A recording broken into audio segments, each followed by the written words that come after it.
Good morning बंधुरा चले आसलाम आज के एक रान्नार रेसिपि निये। आमी आज के बंधुरा बानाबो एचोर चिंगड़ी। तो किभाबे बानाई सेटाई तोमादेर साथे आज के शेयर करब। और बंधुरा आमादेर किन्तु खूब प्रिय एक खाबार एचोर चिंगड़ी। आमरा किन्तु सबाई खूब पछंद करी, खेते खूब भालोबासी बा गरम भातेर संगे एचोर चिंगड़ीटा होले दुपुरे किन्तु कोनो कथाई होबे ना। तो देखो आमी एचोरटा केटे नियेछि, तार आगे किन्तु अवश्यई हाथे सर्षेर तेलटा मेखे निते होबे। आमी एक पेपार दिए एचोरटाके खूब भालो करे मुछे नियेछि, ताते एचोरेर आठाटा खूब सुंदर करे मुछे गेछे, हाथे आर लेगे जाबे ना। तो आमी एखन सुंदर करे एचोरटा छुले निये टुकरो टुकरो करे केटे निচ্ছি।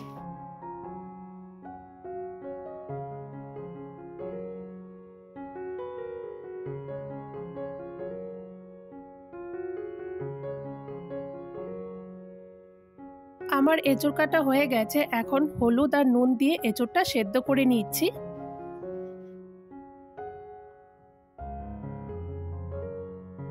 एखाने निয়েছি দুভাগের পেঁয়াজ, একটা সম্বারের জন্য, একটা পেস্টের জন্য, আর নিয়েছি রসুন, আদা কুচি, একটা টমেটো। আমি এঁচোড়টাকে খুব সুন্দরভাবে সেদ্ধ করে নিয়েছি, খুব ভালোভাবে সেদ্ধ হয়ে গেছে। এইদিকে আমি গ্যাসের মধ্যে একটা কড়া বসিয়ে দিয়েছি। তার আগে আমি হাত দিয়ে একটু চেক করে দেখছিলাম কড়াটা গরম হয়েছে কিনা। তার মধ্যে আমি তেল দিয়ে দিলাম, তেল দিয়ে চিংড়ি মাছগুলো দিয়ে দিলাম। আমি চিংড়ি মাছের মধ্যে আগে নুন আর হলুদ মাখিয়ে রেখেছিলাম, তাই আর এখন দিব না। বন্ধুরা, চিংড়ি মাছ কিন্তু বেশি সময় ধরে ভাজা যাবে না, তবে চিংড়ি মাছটা শক্ত হয়ে যাবে। অল্প সময়ের মধ্যেই চিংড়ি মাছটা উল্টে পাল্টে নামিয়ে নিতে হবে। তো এইদিকে দেখো আমার কিন্তু চিংড়ি মাছটা খুব সুন্দরভাবে ভাজা হয়ে গেছে। এখন আমি চিংড়ি মাছগুলো সুন্দর করে নামিয়ে নিব।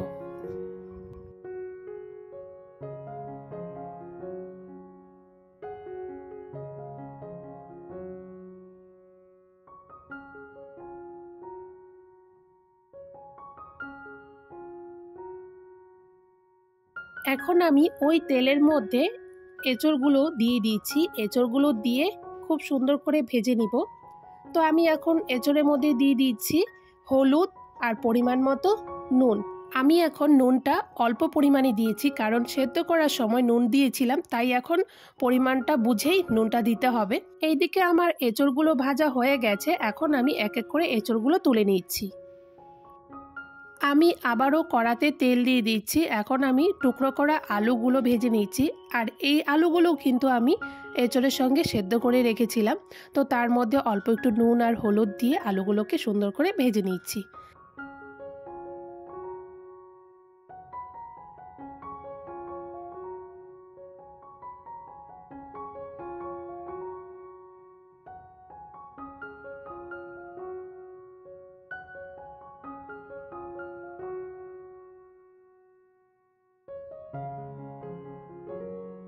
আমি এখন ওই তেলের মধ্যে সম্বার দিয়ে দিচ্ছি একটা গোটা তেজপাতা, দুটো এলাচ, জিরে, গোটা গরম মশলা দিয়ে হালকা নাড়াচাড়া করে লাল হওয়া পর্যন্ত ভেজে নিচ্ছি।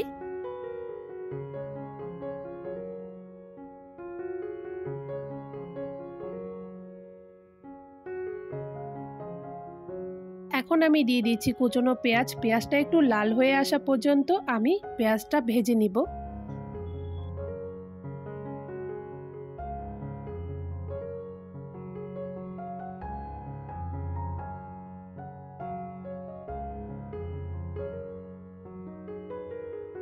আমি এদিকে পেঁয়াজটা খুব সুন্দর করে ভেজে নিয়েছি লাল করে। এখন এর মধ্যে আদা, রসুন, পেঁয়াজ, লঙ্কা পেস্ট দিয়ে দিচ্ছি।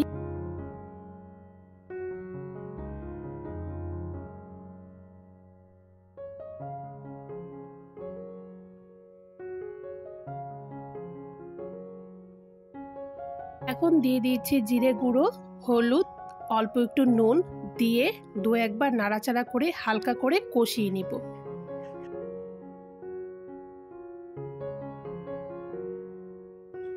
আমার মশলাটা হালকা করে কষানো হয়ে গেছে, দেখতেই পাচ্ছ কি সুন্দর একটা রং চলে এসেছে। এর মধ্যে এখন আমি দিয়ে দিচ্ছি টমেটো পেস্ট। টমেটো পেস্টটা দিয়ে আবারও আমি সুন্দর করে নাড়াচাড়া করে সুন্দরভাবে কষিয়ে নিব।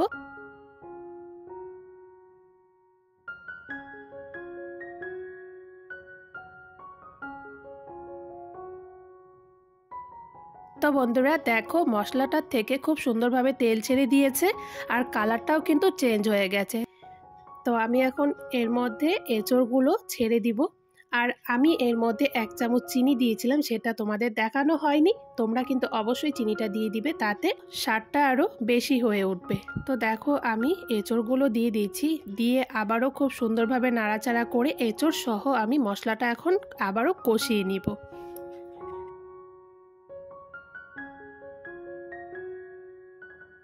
বন্ধুরা, এঁচড়টা ভাজা হয়ে গেলে তারপর ঢাকনা দিয়ে কিছুক্ষণের জন্য একদম লো ফ্লেমে রেখে দিয়ে দেখবে এঁচড়ের থেকে একটা আলাদা তেল ছেড়ে দিয়েছে। এঁচড়ের যে একটা তেল থাকে সেই তেলটা ছেড়ে দিবে, তাতে আরও এঁচড়টা অনেকটা স্বাদ বেড়ে যায়।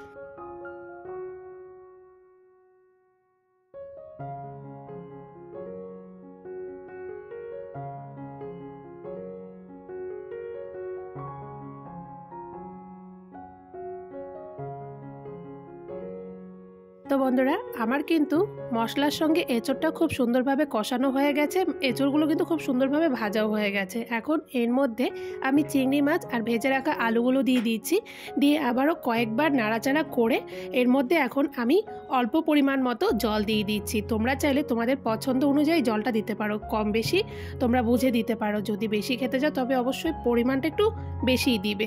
তো আমি একটু মাখামাখাই করব, খুব একটা ঝোল করব না। তো দেখতেই পাচ্ছ আমার জলের পরিমাণটা। আমি এর মধ্যে এখন দিয়ে দিচ্ছি গরম মশলার গুঁড়ো আর দিয়ে দিচ্ছি ঘি দিয়ে 2-1 বার নাড়াচাড়া করলেই হয়ে যাবে বিয়ে বাড়ি স্টাইলে এঁচড় চিংড়ি রেডি।